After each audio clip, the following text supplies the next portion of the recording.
उन्हें वेंटिलेटर पे रखा है। वेंटिलेटर पे?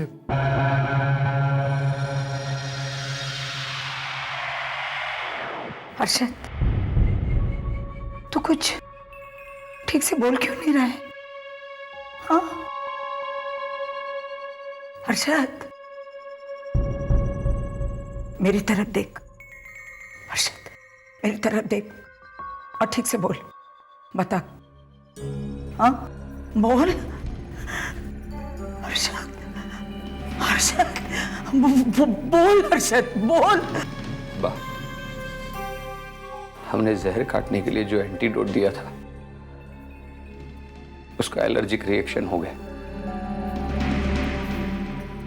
हेमल को वायलेंट फीड्स आने लगी और वो बेहोश हो गया।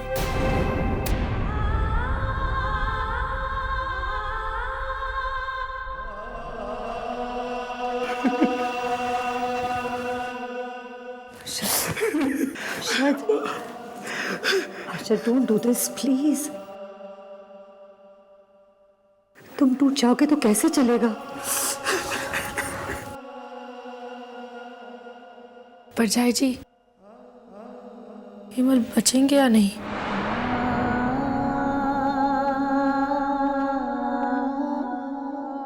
गुड़िया,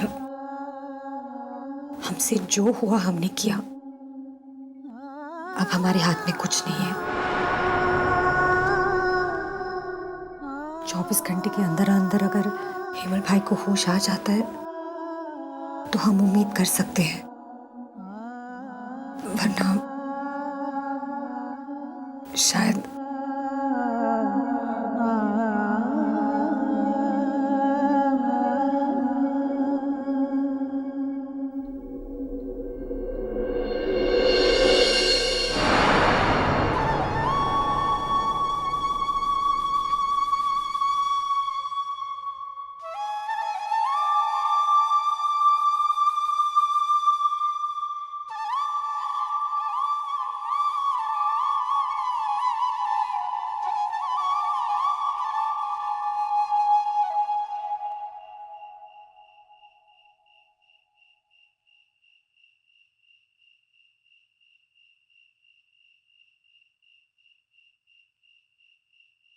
टाइम प्लीज। हाँ कुलदेवी माँ।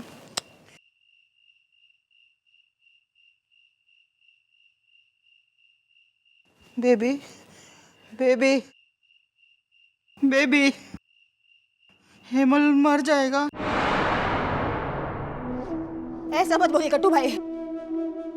ऐसा मैं नहीं बोल रहा हूँ, चैताली ने बोला था कि जो लोग जहर खाते हैं ना वो लोग मर जाते हैं। तो वो तो ऐसे ही बोली। याद है एक बार तुझे किसी गंदी जगह से पानी पूरी खा के फूड पॉइजनिंग हो गया था, तो दवाई लेके ठीक हो गया था ना? हाँ याद आ गया। लेकिन हेमल ने पानी पूरी नहीं खाई है ना, हेमल ने चूहे मारने की दवाई खाई है, और वो भी कितनी प्लेट खाई है वो भी मालूम नहीं है। हाँ तो चूहे मारने की दवाई से कहाँ कुछ होता है? हमारे घर के चूहे कहाँ मरते हैं धनाधन लाल बाबा की दया से। हाँ यार, वो प्रवीण भाई भी उस दिन बोल रहे थे ना, ये चूहों ने सब साड़ियाँ कुतर दी है, दवाई खा के भी नहीं मरते। हाँ तो फिर हेमल भाई को कैसे कुछ हो सकता है? हाँ हेमल तो चूहा भी नहीं है। हाँ। दिमाग मीनाक्षी भाभी। इंटरव्यू पास किया है। मीनाक्षी भाभी। हाँ। एक दिन है ना, हेमल ऐसा गुड़िया को बोल रहा था कि ये चूहे लोग मरते नहीं है, ये चूहे मारने की दवाई है ना वो डुप्लीकेट है। तो गुड़िया ने ऐसा पूछा था कि डुप्लीकेट मतलब शाहरुख खान की पिक्चर डुप्लीकेट? क्रेक है वो तो फिर हेमल ने क्लियर किया था। अभी हेमल घर पे आएगा और ऐसा बोलेगा कि टन देखो मैं जिंदा हूँ, तो फिर गुड़िया ऐसा पूछेगी ना कि जिंदा मतलब संजय दत्त की पिक्चर जिंदा? तो हेमल ऐसा क्लियर करेगा ना कि नहीं नहीं जिंदा मतलब मैं जिंदा हूँ, मतलब हेमल वो करेगा ना ऐसा। जरूर क्लियर करेंगे। अरे अभी तो बेबी बेन की सगाई होनी बाकी है। अब देखना गट्टू भाई, हेमल भाई घर लौटेंगे और सही सलामत घर लौटेंगे।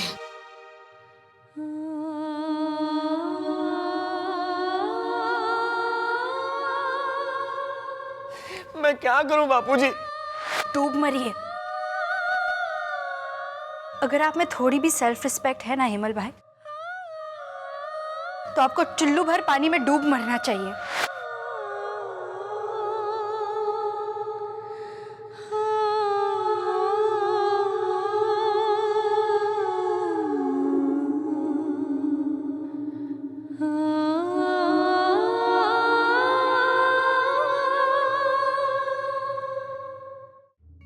एक ओंकार सतनाम करता पुरख निर्भव निर्भय अकाल मूर्त अजूनी सैभन गुर प्रसाद।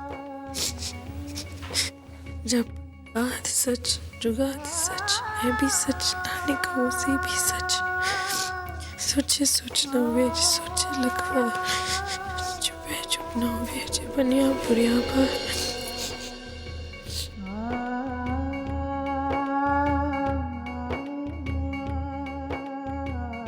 बाप, थोड़ी कॉफी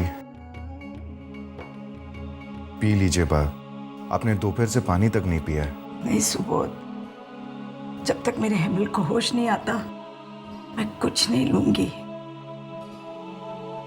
सुबोध, भले मेरे मुंह से निकल गया कि ये पराया है, पर एक पल के लिए भी मैंने इसे पराया नहीं समझा।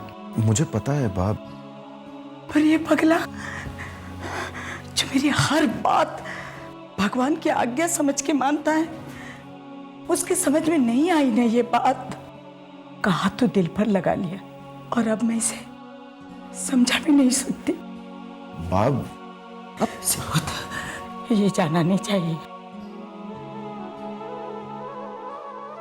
मेरा बच्चा जाना नहीं चाहिए। सुबोध, ये जाना नहीं चाहिए। मेरा बच्चा जाना नहीं चाहिए। हाँ सुबोध, बाप, ऐसा कुछ नहीं होगा।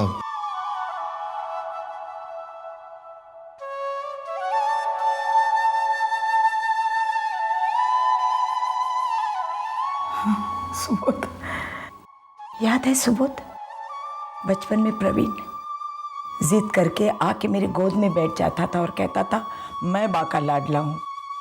बेचारा हेमल उसे सहम जाता था।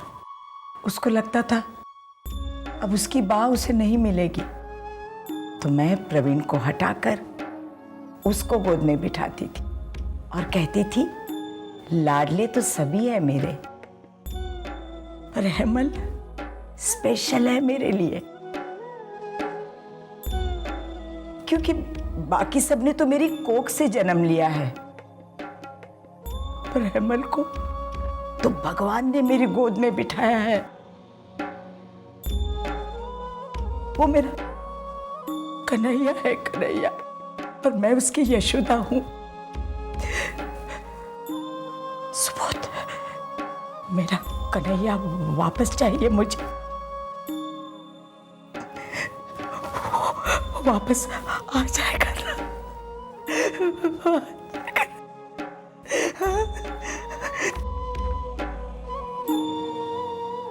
भगवान, प्रभु, कानूना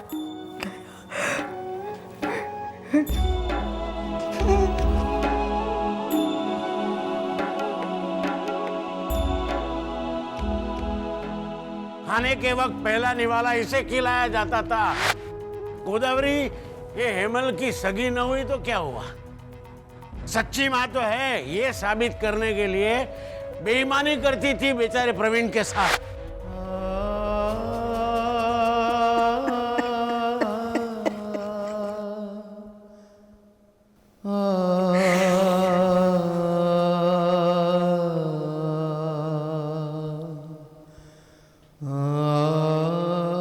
बापूजी, कुछ नहीं होगा हेमल भाई को। मैं अपने आप को कभी माफ नहीं कर पाऊंगा लीला, कभी नहीं। गलती तो हम सब ने की है। हाँ, लेकिन मैंने कुछ ज्यादा ही किया है। क्या क्या नहीं कहा हेमल को। मेरे मुंह से ऐसी कड़वी बातें निकली ही कैसे? गोदावरी तो सिर्फ कहा कि हेमल पर आया है, लेकिन मैंने तो साबित कर दिया कि वो पर है। वरना ऐसे शब्द मेरे मुंह से नहीं निकलते। देखिए, जो शब्द मुंह से निकल गए हैं वो वापस तो नहीं ले सकते ना, लेकिन उसका प्रायश्चित कर सकते हैं। आप बस प्रार्थना कीजिए कि हेमल भाई को होश आ जाए, और आप साबित कर दिखाइए कि आपने जो कुछ भी कहा उन्हें गुस्से में कहा, दिल से नहीं कहा। बापूजी, हेमल भाई को आपने अपने बेटों जितना ही प्यार किया है ना, तो मत रोइए।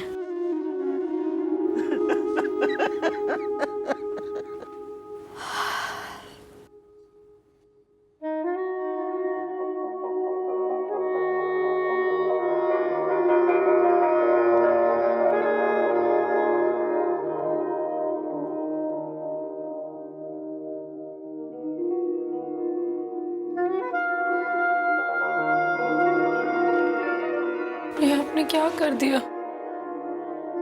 मुझे कुछ तो सोचा होता कि हमारा क्या होगा।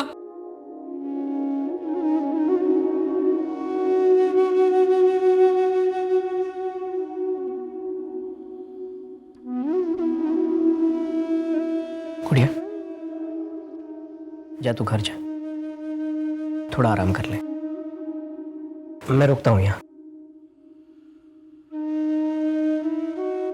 बा ने बिल्कुल सही फैसला लिया है। मुझे तो लगता है कि ये जाने में देर कर रहे हैं ताकि बा का फैसला बदल जाए और बा इन्हें रोक ले। अब जाइए प्रवीण भाई, अब आपके लिए इस घर में कोई जगह नहीं। प्रवीण भाई, बच्चे भी आपके साथ नहीं आ रहे, आप बिल्कुल अकेले पड़ जाएंगे। प्रवीण भाई, मुझे इन्हें तो खुशी होगी कि बच्चे नहीं जा रहे, खामखा का झंझट और खर्चा बचे। जा।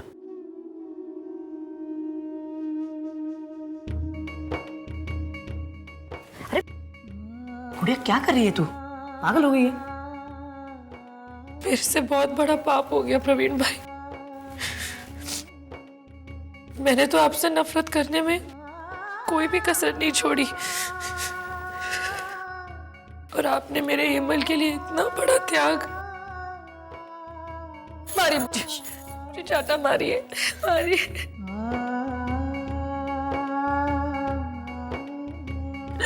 चाटा मारूंगा अगर तूने ये बकवास बंद नहीं की है ना तो।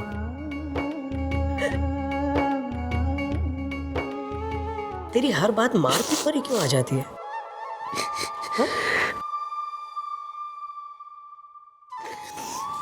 गुड़िया, मैंने जो कुछ भी किया अपने भाई के लिए किया।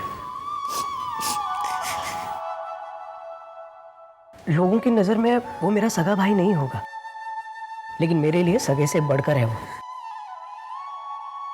वो बेचारा भी अपने घर के लिए बहुत कुछ करना चाहता है, ताकि वो खुद को विश्वास दिला सके कि वो हम में से एक है। अपने आप को सगा साबित करने के लिए उसने इतनी बड़ी छलांग लगाई कि वो हम सबसे बहुत दूर हो गया।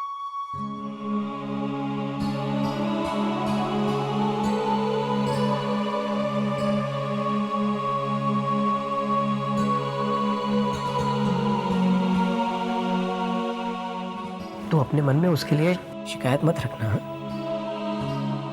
छोटा है वो, नादान है। बस सिर्फ इतनी प्रार्थना कर कि वो जल्द से जल्द वापस आ जाए, क्योंकि अगर हेमल को कुछ हो गया ना तो बा मर जाएगी।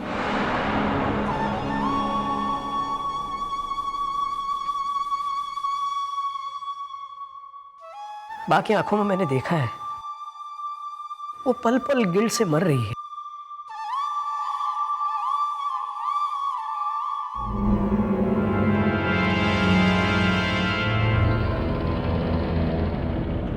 तू मेरा खून नहीं है, ये तूने साबित कर दिया।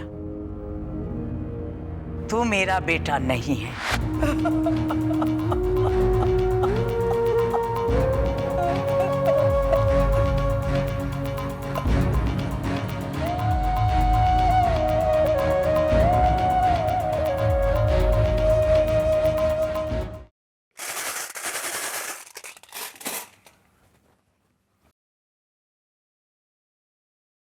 यहाँ है गट्टू काका। हाँ, तो मैं तो बचपन से यहीं पे हूँ, इसी घर में। ये आप क्या कर रहे हैं? मैं ना एक आइडिया कर रहा हूँ। कैसा आइडिया? मैंने ना इसमें एक स्टोरी पढ़ी, सावित्री का सत। इसमें ना यमराज होते हैं। सोमिल, यमराज मालूम है ना तुझको? वो जो भैंसे पे आते हैं और ऐसा ऐसा कुछ फेंकते हैं और जान लेके जाते हैं और फिर मनुष्य का शरीर ऐसे हो जाता है।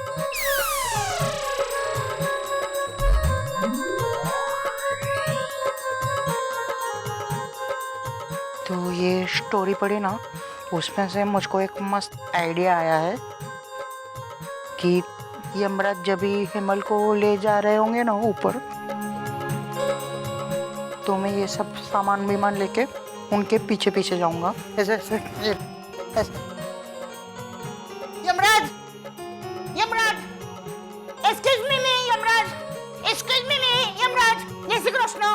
तो वो बोलेंगे क्या है यार, तू मेरे पीछे पीछे मत आ, मांग वरदान मांग। तो आप हिमल काका की जान वापस मांगोगे, है ना? नहीं सौमिल, तुझको मालूम नहीं है, वो ये यमराज होते हैं ना, वो बहुत शाणे होते हैं। वो ऐसा बोलेंगे कि मांग, कुछ भी मांग, हिमल की जान को छोड़ के कुछ भी मांग। तो मैं ऐसा बोलूँगा, अच्छा तो मुझको हिमल की जान वापस नहीं चाहिए, लेकिन मुझको एक वरदान चाहिए कि मैं इस घर में सबसे छोटा भाई नहीं बनना चाहिए। तो यमराज जल्दी जल्दी में बोलेंगे शतास्तु, ऐसा करके जाने लगेंगे। तो मैं बोलो एक मिनट यमराज भाई साहब, एक मिनट, देखो शांति रखो, अभी आप हेमल को नहीं लेके जा सकते, क्योंकि अगर हेमल को लेके गए ना तो फिर हम लोग के घर में सबसे छोटा भाई मैं बन जाऊंगा। तो फिर क्या फायदा? तो यमराज बोलेंगे सी यार, और फिर यमराज का पचका हो जाएगा और हेमल को वापस देना पड़ेगा। दिमाग। कटु भाई! जय श्री कृष्ण मीनाक्षी भाभी। जय श्री कृष्ण, जय श्री कृष्ण। भगवान की दया से हमारे हेमल भाई को होश आ गया। हेमल को होश आ गया। यमराज ने आपका प्लान सुन लिया। हाँ, यमराज ने मेरा प्लान सुन लिया, इसलिए उसका पचका नहीं होगा ना, इसलिए उसने हेमल को वापस भेज दिया। अभी मैं घर में सबसे छोटा भाई नहीं रहूंगा, मैं बड़ा। वेलकम भगवान, वेलकम, गॉड ब्लेस यू।